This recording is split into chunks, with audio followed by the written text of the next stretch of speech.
Hello and welcome to We Learn Virtual Learning Network. This is session number 2 of .NET Technology. Topics covered are OOPS concept, object, classes, data abstraction, inheritance. Basically हम लोग कहते हैं जो हमारे पास .NET है वो हमारे पास ऑब्जेक्ट ओरिएंटेड कॉन्सेप्ट को फॉलो करती है. हम लोग इसमें पढ़ते हैं ऑब्जेक्ट क्या होते हैं, क्लासेस क्या होते हैं, वो कैसे वर्कआउट करता है. So basically, as .NET is an object-oriented programming framework, the object referred to are created from somewhat called class. तो हम उसके लिए क्लासेस बनाने पड़ते हैं, ऑब्जेक्ट बनाने पड़ते हैं. So basic definition of class and object क्या रहती है. सो a class is simply an abstract model used to define new data type. ये क्या हमारे पास एक abstract model है. we can say that it's a template to an object. ये हमारे पास एक object के लिए template का वर्क करती है. और class में contain many combination of encapsulates data operation that can be performed on a data method. उसके बाद हम लोग उसके ऑब्जेक्ट बनाते हैं. सो ऑब्जेक्ट क्या होता है. Object is an instance of a class. एक क्लास का वो इंस्टेंस होती है. लाइक हम लोग कहते हैं कि डॉग, हम लोगों ने क्लास ले ली, डॉग का इंस्टेंस ले लिया. जिमी, जिमी क्या है, उसे पर्टिकुलर इंस्टेंस है. So moving to our slide. सो हम लोग स्लाइड पे मूव करते हैं. ऑब्जेक्ट क्या होते हैं. Object are the real world models, जिनकी भी हमारे पास रियल वर्ल्ड में एग्जिस्टेंस होती है. That form the object. So they are represented a person, a place, a bank account, a table of data, or any item that perform has to model. This is they contain their own data and behavior. An object is the instance of a class. जो एक object होता है वो एक class का instance होता है. एक class का instance बनाते हैं. एक class का हम लोग object होता है. इसमें we can say so class का वेरिएबल होता है. For example Maruti is an instance of a class car. देखिए हमारे पास कार, हमने कोई क्लास बना ली है, उसके हम लोगों ने ऑब्जेक्ट बनाने लगते हैं तो मारुति आ जाएगा. हुंडई की कार आती है तो हुंडई उसका अनदर ऑब्जेक्ट आ जाएगा. सो ऑब्जेक्ट क्या है. It's just the instance of that particular class. उस पर्टिकुलर क्लास की इंस्टेंस होती हैं, उन पर्टिकुलर क्लास का वेरिएबल होती हैं. So Maruti is an instance of a class cars. Jan is another instance of class cars. So Maruti and Jan are the object here. तो Maruti और Jan क्या है, उसके object है. All the car have similar features such as wheel, brakes and seat. हर एक के कुछ similar feature है. लाइक हर किसी में wheels होते हैं, brakes होते हैं, seat होती हैं. तो हमने इनको इनकेप्सुलेट कर दिया पर्टिकुलर क्लास में.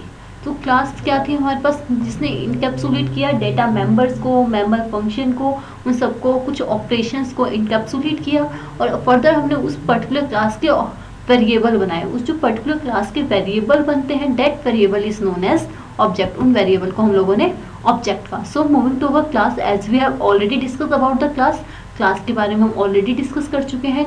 We can define class as a template for an object. ये एक ऑब्जेक्ट के लिए टेम्पलेट का वर्क भी करते हैं, जिसके अंदर हमें ऑब्जेक्ट की डाटा टाइप भी बताते हैं, वो किस टाइप का वर्क करेगा, उसके डाटा मेंबर कैसे होंगे, उसके मेंबर फंक्शन कैसे होंगे, वो सब विद इन क्लास डिफाइन करते हैं. So object are variable of type class. और class is a collection of object of similar type. For example mango, apple, orange are the members of class fruit. वो class किस member के, वो fruit class के member हैं. Once a class has been defined, एक बार जब हम लोग किसी क्लास को डिफाइन कर देते हैं तो हम उसके नंबर ऑफ ऑब्जेक्ट को बना सकते हैं. तो हम उसके बहुत सारे ऑब्जेक्ट को डिफाइन कर सकते हैं, बना सकते हैं. Object are the instance of a class. Classes are user defined data type. जो हमारे पास क्लास है वो हमारे पास totally user defined data type है. यूजर अपने अकॉर्डिंग एक क्लास का नाम दे सकता है, उसकी इवन एक्सेस मॉडिफायर भी दे सकता है. नेक्स्ट क्वेश्चन, मैम ये एक्सेस मॉडिफायर क्या होते हैं. जनरली ये हमें देता है कि हम लोग कैसे अपने डाटा को प्रिवेंट कर सकते हैं. हम उसको पब्लिकली बनाते हैं, प्राइवेट बनाते हैं, उसको फ्रेंडली डिक्लेयर करते हैं, प्रोटेक्टेड डिक्लेयर करते हैं. So class, if fruit has been define a class then the statement is. हम लोग फ्रूट को एक क्लास डिफाइन करते हैं तो हमारे पास स्टेटमेंट कैसे आएगी. Fruit mango, here mango is the object of type class. वो हमारे पास क्लास टाइप के एक क्लास, वो फ्रूट टाइप की क्लास का एक मेंबर होगा. Next is my account withdraw, deposit and transfer. Here account is my class and withdraw, deposit, transfer इसके कुछ वर्क, इसके कुछ हमारे पास हम लोग बोल सकते हैं कि इसके कुछ हमारे पास इंस्टेंस होंगे. Next, abstraction. What you mean by abstraction? Abstraction refer to the act of representing essential features without including the background detail of explanation. You can driving a car, you knows only essential feature to drive a car like gear, handling, steering, handling, brake, use of clutch and etc. But while driving you don't get into the internal detail of car like wiring कैसी है, उसकी motor working कैसी है. सो abstraction क्या है? Abstraction क्या है? हमारे पास एक एक्ट है जिसमें हम लोग क्या करते हैं, अपने यूज़र को, जो हमारे पास यूज़र है, जो हमारा क्लाइंट है, हम उसको क्या करते हैं, असेंशियल फीचर दे देते हैं, बट उसको अपना जो कोडिंग है, जो बैकग्राउंड डिटेल है, वो प्रोवाइड नहीं करते हैं. Here is an example of car. हम सबको कार चलानी आती है, हमें पता है गियर कैसे वर्क करता है, क्लच कैसे वर्क करता है, but we don't know internal motor कैसी है, उसकी वायरिंग कैसी है. So these are the abstraction. तो हम लोगों को क्या प्रोवाइड किया गया, जो नेसेसरी इंफॉर्मेशन है वो हम लोगों को प्रोवाइड की गई, but without giving the totally detail. But हमें उसकी टोटल डिटेल और इंटरनल फीचर को प्रोवाइड नहीं किया गया. This is called abstraction. इसको हम लोगों ने एब्स्ट्रैक्शन बोला. It is an another example. हम लोग अनदर एग्जाम्पल लेते हैं. मिल्क वाइंडिंग मशीन होती है जिसमें हम लोग दूध लेने जाते हैं. तो we all know how to take milk. हम सबको पता है मिल्क कैसे लेते हैं, बट वी डोंट नो कि वो मिल्क आ कहाँ से रहा है, उसमें कैसे होता है. We don't know the internal processing. हमें उसकी इंटरनल प्रोसेसिंग का पता नहीं होता. This type of act is known as abstraction. तो उसको बेसिकली एब्स्ट्रैक्शन का नाम दिया गया. Abstraction, encapsulation, polymorphism, inheritance are basically the feature of object oriented programming. ये हमारे पास ऑब्जेक्ट ओरिएंटेड प्रोग्रामिंग के बेसिक फीचर होते हैं. Next, data encapsulation and data hiding. What do you mean by data encapsulation? Encapsulation का मतलब होता है wrapping of data into a single unit. हमने जहाँ पे अपनी डाटा को रैप कर दिया एक सिंगल यूनिट में. इट मीन्स जैसे हम लोगों ने क्लास बनाई, उससे कुछ मेंबर फंक्शन डिफाइन किए, उसमें कुछ डाटा मेंबर्स डिफाइन किए, तो हमने उसमें क्या किया, एक सारे के सारे हमारे पास जितने भी डाटा या फंक्शंस थे उनको एक सिंगल यूनिट में बाइंड कर दिया. So this binding is known as encapsulation. तो इस टाइप की बाइंडिंग को हम लोग क्या बोलते हैं, इनकैप्सुलेशन होता है. सो इनकैप्सुलेशन का एक एग्जांपल रहता है क्लास स्पोर्ट्स इनकैप्सुलेशन. और जो इनकैप्सुलेशन है ये हमारे पास itself is a feature of object oriented programming का. So class in object supports the feature of data encapsulation and hiding. This is the strong feature of object oriented approach. The wrapping up of data and function into a single unit is known as encapsulation. As we have already discussed, what is encapsulation? The wrapping up of data into the single unit is known as encapsulation. The data is not directly accessible to the outside world and only function which are wrapped into the class can access it. जो हमारे पास data है वो अब हमारे पास outside word use नहीं किया जाएगा, but it can be access. जो हमारे पास वो क्लास है वही उसको एक्सेस कर पाएगी. जिस क्लास के अंदर वो रैप किया गया है, it has all the authority to use that particular object and that particular function. Next is my inheritance. What you mean by inheritance? Inheritance से क्या मीनिंग होता है? इनहेरिटेंस जो हमारे पास है बेसिकली इनहेरिट से आया है. इनहेरिट मतलब जैसे हम लोग कुछ फीचर्स इनहेरिट करते हैं बच्चे अपने पेरेंट्स से, मतलब उनकी कुछ प्रॉपर्टीज़ को लेके चलते हैं. That is all about the inheritance. Inheritance में ऐसा ही होता है कि हमारे पास एक बेस क्लास होती है, एक डिराइव्ड क्लास होती है. जो डिराइव्ड क्लास होती है that have some features of its base class. उसके पास बेस क्लास के कुछ फीचर्स आते हैं. It's just a parent and child relationship, जिसमें हम लोग बोलते हैं पेरेंट चाइल्ड रिलेशनशिप टाइप होता है, तो हम उसमें बोलते हैं that is all inheritance. So it is a technique of organizing information into a hierarchical form. जहाँ पे हमने इंफॉर्मेशन को एक हायरार्किकल फॉर्म के अंदर अरेंज कर दिया. It is like a child inheriting the feature of its parents. As we have already discuss. ये कैसा होता है, जैसे एक बच्चे में अपने पेरेंट्स के गुण आते हैं, ऐसा ही होता है. It's an ability to derive new class from existing class. A derived class is known as sub class which inherit the instance variable and method of superclass or base class and can add some new feature variable and method. देखिए इसमें basically क्या करता है, हमारे पास एक base class होती है, एक ड्राइव क्लास होती है. Base class is also known as super class. जो हमारे पास ड्राइव क्लास होती है वो अपनी सुपर क्लास के कुछ इंस्टेंस को, कुछ वेरिएबल्स को, कुछ मेथड को अपने अंदर इनहेरिट कर लेता है, so that it can use this instance, और वो उन इंस्टेंस को, उन मेथड को भी वो इजिली यूज कर पाता है। The concept of inheritance provides the idea of reusability. अब देखिए जो हमारे पास इनहेरिटेंस से कॉन्सेप्ट क्या आया, रीयूजेबिलिटी का। रीयूजेबिलिटी मतलब क्या है, जो ऑलरेडी हमारे पास फंक्शंस बने हुए हैं, हम उसको ड्राइव क्लास में यूज कर रहे हैं, तो इसमें क्या है, रीयूजेबिलिटी। हमारे पास क्या है, एफर्ट कम हो रहे हैं, जो ऑलरेडी बना हुआ है वो ऑलरेडी कंपाइल्ड है, उसमें कुछ भी एरर नहीं है, वी ऑल नो, तो हम उसको क्या कर रहे हैं, यूज कर रहे हैं, उसको यूज कर रहे हैं, तो here is a concept of reusability. So in OOPS the concept of inheritance provides the idea of reusability.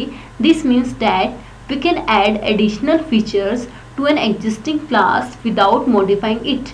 तो हम existing class के अंदर एक नए features को भी add कर सकते हैं. This is possible by driving a new class from the existing one. तो कैसे हो सकता है, एक हम न्यू क्लास बना देते हैं, कहाँ से, हमारे पास कोई एग्जिस्टिंग वन क्लास है, हम उसमें से एक न्यू क्लास बना देते हैं। The new class will have the combined feature of both the class. जो हमारे पास नई क्लास होती है उसके पास बोथ द क्लासेस के फीचर होते हैं। Here is an diagram representation. देखिए हमारे पास डायग्राम रिप्रेजेंटेशन है, हमारे पास क्लास है बर्ड। बर्ड के हम लोगों ने अब आगे डिफाइन कर दिया class flying bird. This class is drive from the class bird. जो हमारे पास बर्ड क्लास है, हमने ड्राइव क्लास बनाई फ्लाइंग बर्ड। देखिए हमारे पास जो फ्लाइंग बर्ड वाली क्लास है, it may have some feature of their class bird. जो फ्लाइंग बर्ड क्लास है उसके पास कुछ फीचर्स हैं बर्ड क्लास के, सो हमने इसको इसमें से इनहेरिट कर दिया। तो here is the concept of reusability. तो यहाँ से क्या आ गया, जो ऑलरेडी फंक्शन, जो हमारे पास ऑलरेडी जो प्रॉपर्टी थी बर्ड की, वो सारी की सारी प्रॉपर्टी फ्लाइंग बर्ड में तो होंगी। तो यहाँ पे क्या हमने किया, रीयूजेबिलिटी वाला कॉन्सेप्ट को पर्टिकुलर यूज किया। Here is another example, class ए है, क्लास बी है, उनसे हमने क्लास सी बना दिया। सो जो क्लास सी है उसके पास क्या है, कुछ प्रॉपर्टी क्लास ए की होंगी, कुछ प्रॉपर्टी क्लास बी की होंगी। तो इस पर्टिकुलर एग्जाम्पल में, इस पर्टिकुलर फिगर में हमने शो किया कि inheritance. Next is my polymorphism. What you mean bye polymorphism? What polymorphism stand for? Polymorphism is the combination of two words, poly for morphism, poly and morphism. Poly stand for many, morphism stand for forms. It means a thing that can be used in many forms. So polymorphism means many and morphism means form, that is many forms. It means that the ability to take more than one form or action of the same property. तो हम किसी same property के more than one form ले सकते हैं, more than same work कर सकते हैं। Same function with same features name can perform different action depending upon which object call the function. This feature of C++ where same operation और function behave differently depending upon what they are operating on, it called polymorphism. तो इस function को basically polymorphism का नाम दिया गया। There are two type of polymorphism. हमारे पास बेसिकली टू टाइप्स की पॉलीमॉर्फिज्म होती है। One is operator overloading and another is function overloading. What do we mean by operator overloading? Operator overloading वो होगा जहाँ पे हमने कुछ अपने ऑपरेटर को ओवरलोड किया, मतलब एक सेम ऑपरेटर को मल्टीपल पर्पस के लिए यूज किया। And what we mean by function overloading? Function overloading means when we have this 2 and 3 function with same name and we are using it with different purpose. हमारे पास दो और बहुत सारे function हैं जिनका सेम नेम है और उनको हम लोग डिफरेंट पर्पस के लिए यूज कर रहे हैं, that is known as function overloading. तो हम इसको फंक्शन ओवरलोडिंग देते हैं। So the process of making an operator to exploit different behaviour in different instance is known as operator overloading. जो हमारे पास हमारे पास ऑपरेटर है वो डिफरेंट सिचुएशन में डिफरेंट वर्क करेगा, तो हम उसको बोलेंगे कि वो ऑपरेटर ओवरलोडिंग है। A single function name can be used to handle different numbers and different types of argument is called function overloading. देखिए फंक्शन ओवरलोडिंग में क्या होता है, हमारे पास फंक्शन नेम सेम रहता है बट उनके सिग्नेचर डिफरेंट होते हैं, उनकी data type, number of argument different होते हैं। इससे हमारे पास क्या होता है, same function can be used for multiple purpose. तो सेम फंक्शन नेम को हम लोग मल्टीपल पर्पस के लिए यूज करते हैं। So this is known as function overloading. So in function overloading a single function name can be used to handle different numbers and different types of argument is called function overloading. Next question for all of you people, at the very first beginning what are the basic concept of object oriented programming? हमारे object oriented programming के basic concept कौन से रहते हैं? In the basic concept we will define encapsulation, polymorphism, inheritance, classes, objects. What write a short note on abstraction and inheritance. We have already read about abstraction. Abstraction क्या होता था? The hiding of data, जहाँ पे हम लोग अपने data को hide कर लेते थे और हम लोग रेलिवेंट इन्फॉर्मेशन ही यूजर को प्रोवाइड करते थे. और इनहेरिटेंस क्या होता था? It's a concept of reusability, जहाँ पे हमारे पास एक बेस क्लास होती थी, एक ड्राइव क्लास होती थी. Drive class have feature of its base class. जो ड्राइव क्लास होती थी उसके पास अपनी बेस क्लास के फीचर्स होते थे. Now thank you, we learn, happy learn.